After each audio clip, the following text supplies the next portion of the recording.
Halo teman-teman semuanya, perkenalkan, saya Bangkit Agung Nugroho dari Universitas Dianuswantoro, NIM A12 2023 07089.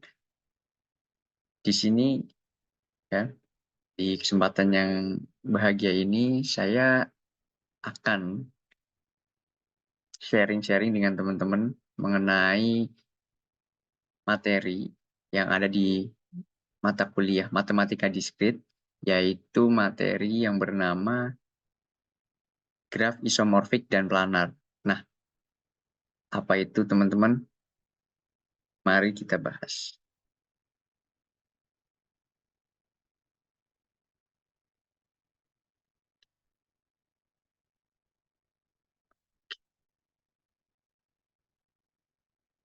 Oke, baik langsung saja kita bahas apa itu graf isomorfik dan planar.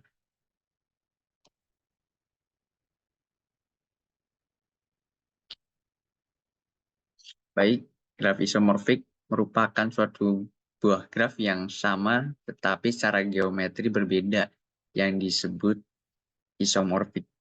Nah, dua buah graf G1 dan G2 dikatakan isomorfik jika terdapat korespondensi satu-satu antara simpul-simpul keduanya dan antara sisi keduanya sedemikian sehingga hubungan kebersisian tetap terjaga. Dengan kata lain, misalkan sisi E bersisian dengan simbol U dan V di G1, maka sisi E aksen yang berkoresponden di G2 harus bersisian dengan simbol U dan V yang di G2. Nah, dari dua buah graf isomorfik adalah graf yang sama, kecuali penamaan simpul dan sisinya saja yang berbeda. Ini karena sebuah graf dapat digambarkan dalam banyak cara, seperti contoh berikut yang ada di G8, G9, dan G10. Graf G isomorfik dengan G2, tetapi G1 tidak isomorfik dengan G3. Tuh, teman-teman. Lalu, selanjutnya ada graf G11 dan G12 yang sama isomorfik. Yang bisa kita lihat di sini ada sebuah segitiga yang di dalamnya terdapat titik-titik yang saling berhubungan dengan menggunakan huruf, menggunakan abjad A, B, C, dan E yang semuanya saling berhubungan. Dan di G12 juga ada VBX, YZ yang merupakan sebuah persegi dan di mana di situ semuanya memiliki titik-titik yang saling berhubungan. Dan di bawahnya ada penggunaan matriks di sini untuk penggambaran dan penjelasan detail mengenai lebih lanjut apa itu graf isomorfik. Selanjutnya ada dua buah graf isomorfik. Di sini ada bintang yang di mana terdapat 5 titik yang di dalamnya juga terdapat titik. Lalu di sini sebelahnya ada juga ya bintang dan di cover atau dibalut dengan 5 titik juga yang dimana sama-sama segi 5 seperti itu. Lalu di bawahnya ada 3 buah graf isomorfik yang di sini memiliki di 6 ya. Di sini ada segi 6 dan di dalamnya terdapat spiral di sini ya yang saling memiliki titik-titik yang dimana memiliki tujuan dan hubungannya masing-masing. Seperti itu. Lalu di sini ada persegi, persegi yang nampak seperti segi 6. Dan di sini ini suatu kubus yang dimana pemosisikan kita ketika melihat kubus tersebut itu dari atas, maka akan terlihat seperti segi 6. Dan di sini juga ini bisa dijadikan suatu contoh dari uh, suatu graf isomorfik seperti itu. Dan di sini juga ada ya satu contoh lagi seperti itu. Baik, selanjutnya Dari definisi graf isomorfik dapat dikemukakan bahwa dua graf isomorfik memenuhi ketiga syarat berikut, yaitu yang pertama mempunyai jumlah simpul yang sama, yang kedua mempunyai jumlah sisi yang sama, yang ketiga mempunyai jumlah simpul yang sama berderajat tertentu. Dan namun ketika syarat tersebut ternyata belum cukup menjamin, pemeriksaan secara visual perlu untuk dilakukan, seperti yang ada di contoh G13 dan G14. Nah, untuk graf isomorfik saya cukupkan di sini, akan dilanjutkan dengan graf planar oleh rekan saya. Bisa dilanjut. Terima kasih.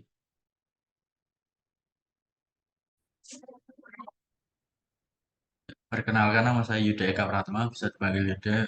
NIM saya 12 2023 07094. Ya, di sini saya akan menjelaskan tentang graf planar. Graf yang dapat digambarkan pada bidang datar dengan sisi-sisi tidak saling memotong atau berseberangan disebut graf planar. Jika tidak, maka ia disebut graf tak planar. K1 adalah graf planar.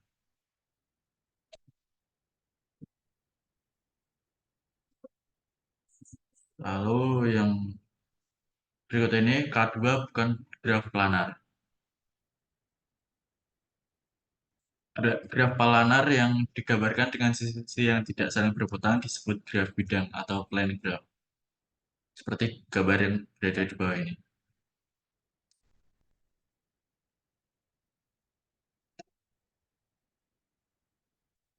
Operasi pada graf. Yang pertama, komplement. Misalkan G, VE adalah graf dari himpunan V, komplementari dari garis bar G adalah graf yang mempunyai himpunan titik sama dengan V dan dua titik O dan V di garis bar G adjasen jika dan hanya jika O dan V tidak adjasen di G.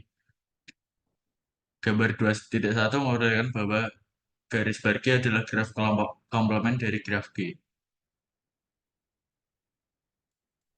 Lalu ada upagraf atau subgraf dan komplement upagraf. Misalkan G, VE adalah sebuah graf, G1, V1, E1 adalah upagraf atau subgraf. Dari G, jika misal V1 himpunan dari V dan E1 adalah himpunan bagian dari E. Komplement dari upagraf G terhadap graf G adalah graf G2 atau V2 E2 sedemikian sehingga E2 sama dengan E min E1 dan V2 adalah himpunan simpul yang anggota-anggotanya E2 bersisian dengannya seperti gambar 8.12.2 ini. Lalu jika graf tak terhubung, maka graf tersebut terdiri atas beberapa komponen graf atau connected component. Adalah jumlah maksimum upagraf terhubung dalam graf G. Pada gambar 6.13 di bawah ini, graf G mempunyai 4 buah komponen. Graf terhubung hanya terdiri dari satu komponen. Ya, mungkin segitu saja dari saya. Apabila ada salah dalam penyampaian, saya mohon maaf. Terima kasih.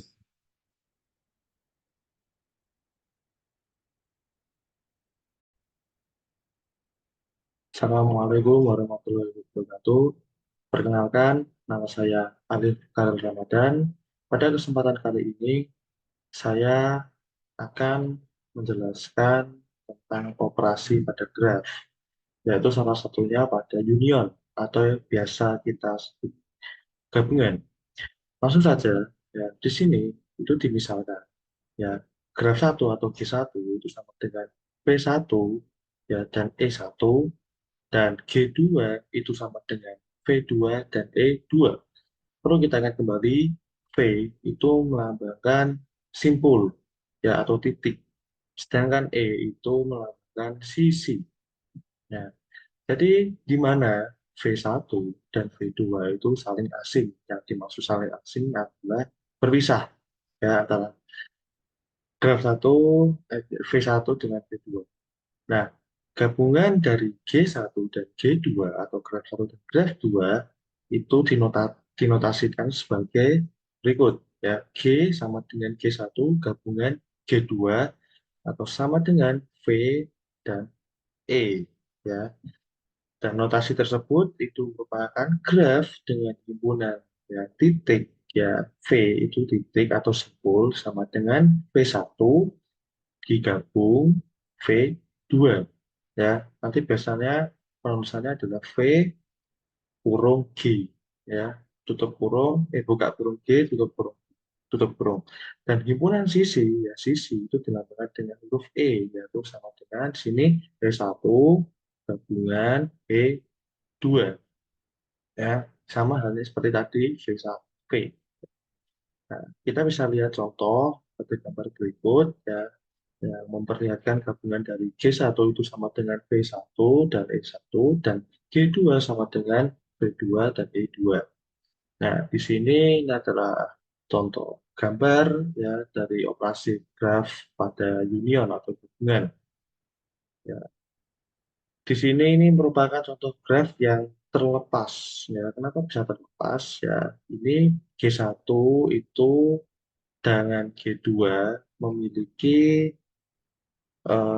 titik atau simpul yang berbeda dan juga sisi yang berbeda.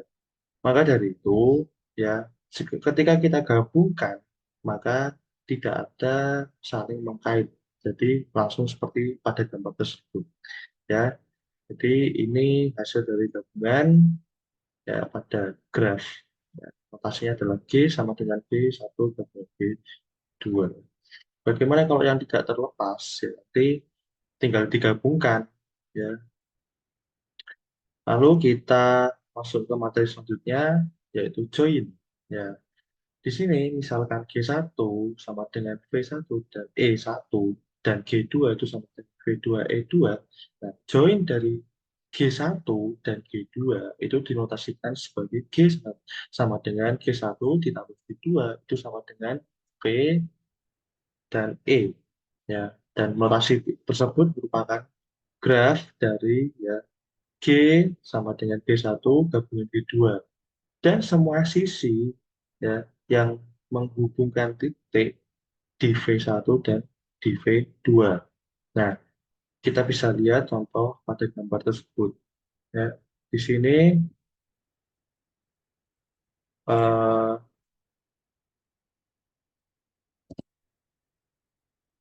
saya hapus dulu.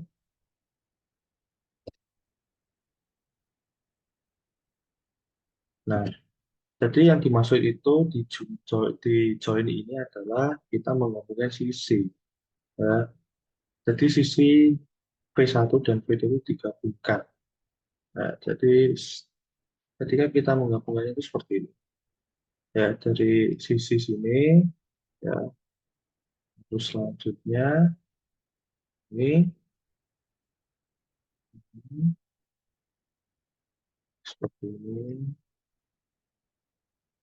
Lalu kita, ya, maaf. Ya, maka akan jadi seperti gambar di sebelah kanan, yaitu yang mana notasinya itu G1 ditambah G2. Jadi kita tinggal menarik sisi dari simpul. Ya, jadi semua simpul ini memiliki eh, lintasan, ya, lintasan masing-masing. Jadi itu penjelasan dari saya. Semoga bermanfaat. Jika ada salah, saya maaf sebesar-besarnya. Jika ada benarnya, ya itu semoga bisa memberikan manfaat untuk kalian semua. Demikian yang saya sampaikan. Terima kasih atas perhatiannya. Wassalamualaikum warahmatullahi wabarakatuh. Assalamualaikum warahmatullahi wabarakatuh. Perkenalkan, nama saya Muhammad Zaki Hamid. NIM saya A12 2023 07109. Dan di sini saya akan menjelaskan tentang apa itu irisan dan produk. Nah, kita mulai dari irisan dulu. Irisan atau intersection, definisinya adalah misalkan G1 sama dengan V1, E1, dan G2, V2 sama dengan E2 dengan V1 irisan V2. irisan dari G1 dan G2, G sama dengan G1 irisan G2 menghasilkan V dan E. Adalah graf dengan himpunan titik V dan V1 irisan V2 dan himpunan sisi E1 irisan E2. Dalam kasus ini irisan G1 dan G2 harus mempunyai sekurang-kurangnya satu titik yang sama. Nah, maksudnya apa? Di sini G1 dan G2 harus mempunyai sekurang-kurangnya satu titik. Kita langsung saja ke contohnya. Nah, ini dia. Sekurang-kurangnya satu titik. Gitu.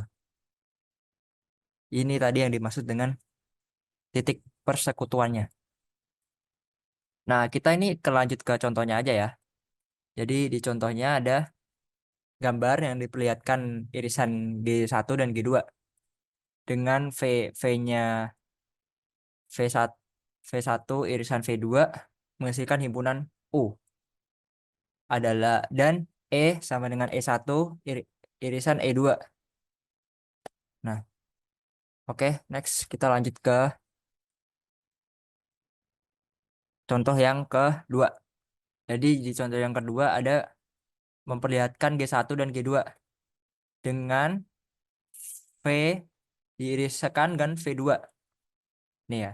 Jadi himpunan U dan V. Tuh. Nah, kita langsung aja lanjut ke produk. Di produk sendiri misalkan G1, V1 sama dengan E1 dan G2, V2 sama dengan V2, sorry maaf, V2 dan E2. Produk dari G1 dan G2. G1 atau apa ya namanya? Intervensi kayak salah. Ntar gue lupa.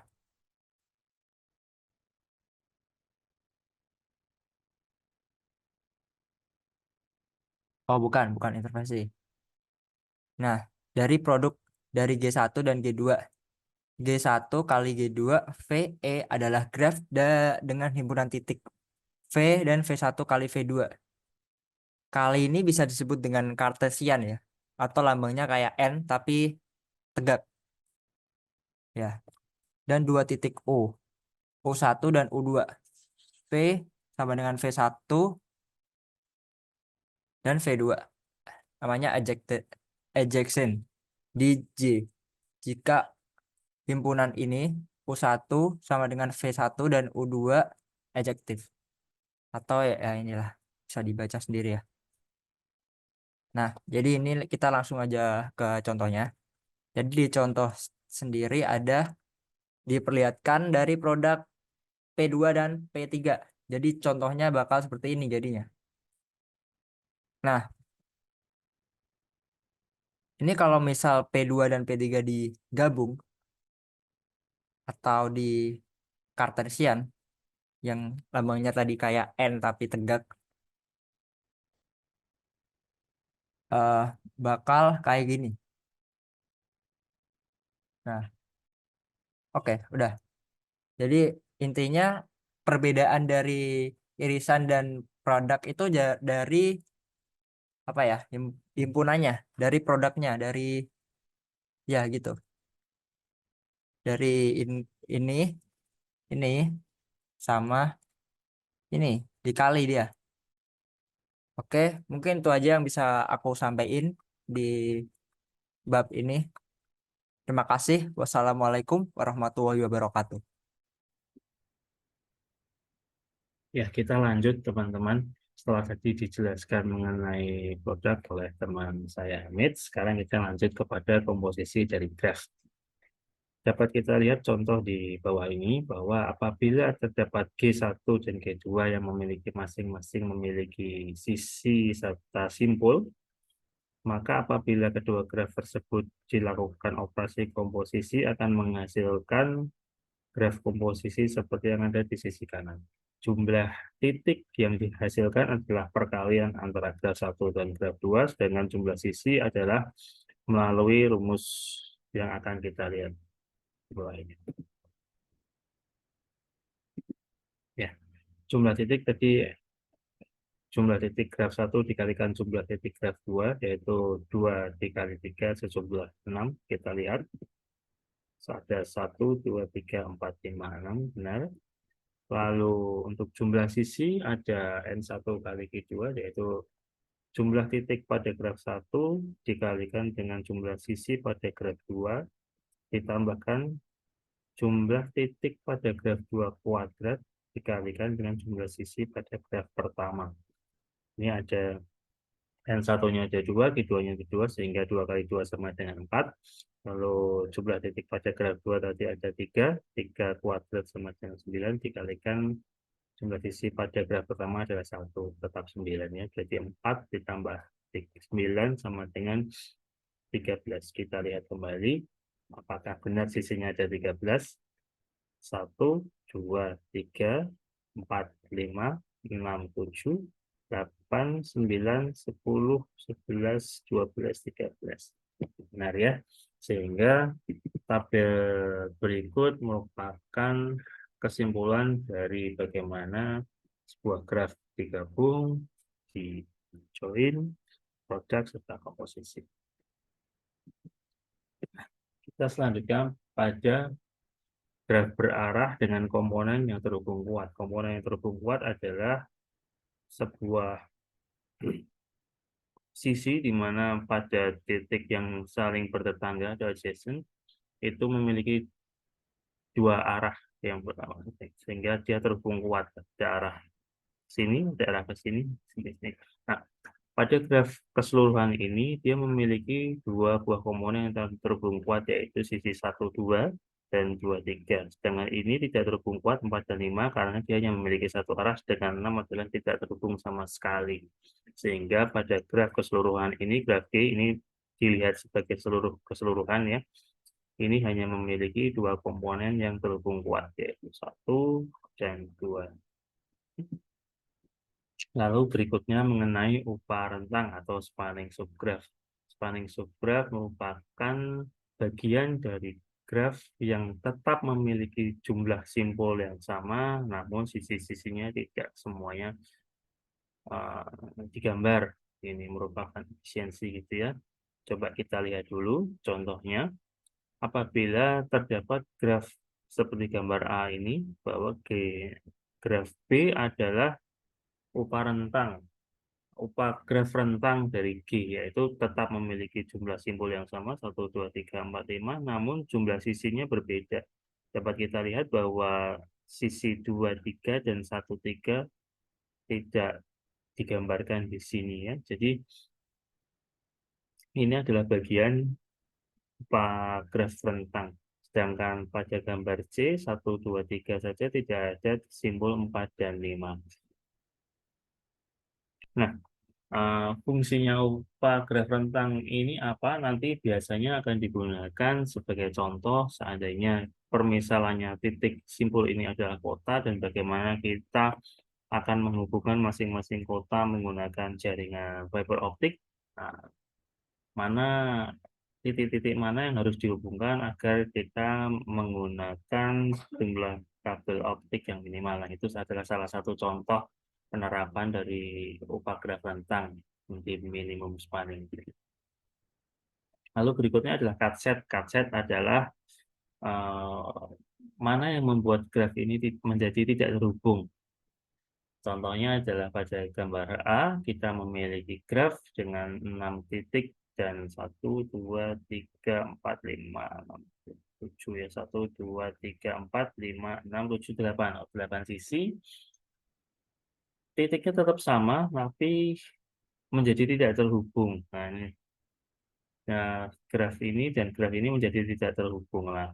Itu yang disebut dengan cut set. Cut setnya berarti adalah 1, 5, gambar, lalu 1, 4, lalu 2, 4, dan 2, 3. Masing-masing apabila itu diputus, itu maka dua sisi ini tidak terhubung. Sebagaimana tadi di upah rentang graf, cut set ini juga merupakan bagian aplikasinya ke depan adalah jaringan komunikasi. Bagaimana masing-masing kota itu tiba-tiba bisa menjadi tidak terhubung apabila dapat satu jaringan yang terputus. Nah,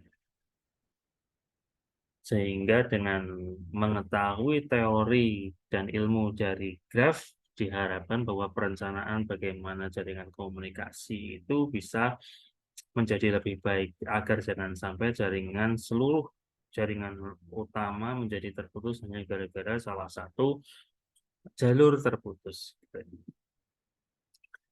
Berikutnya adalah graf berbobot, yaitu weighted graph. Ini di mana masing-masing sisi memiliki bobot tersendiri. Dapat kita lihat dalam graf ini bahwa masing-masing sisi memiliki bobot 10, 12, 8, 15, 11, 14, 9. Ini aplikasinya juga sama sebetulnya seperti bagaimana kita menghubungkan jaringan antar kota, di mana perwakilannya adalah kita bisa memberikan bobot 10, misalkan jarak antara E dan A adalah 10 km misalkan. Lalu E dan B 8 km, A dan B adalah 12 km. Itu adalah salah satu aplikasi dari penggunaan graf dalam pemecahan masalah di kehidupan sehari-hari. Ya, demikian teman-teman mengenai penjelasan mengenai graf serta bagaimana aplikasinya dalam kehidupan sehari-hari. Semoga apa yang kami sampaikan tadi bermanfaat untuk kita semua. Terima kasih.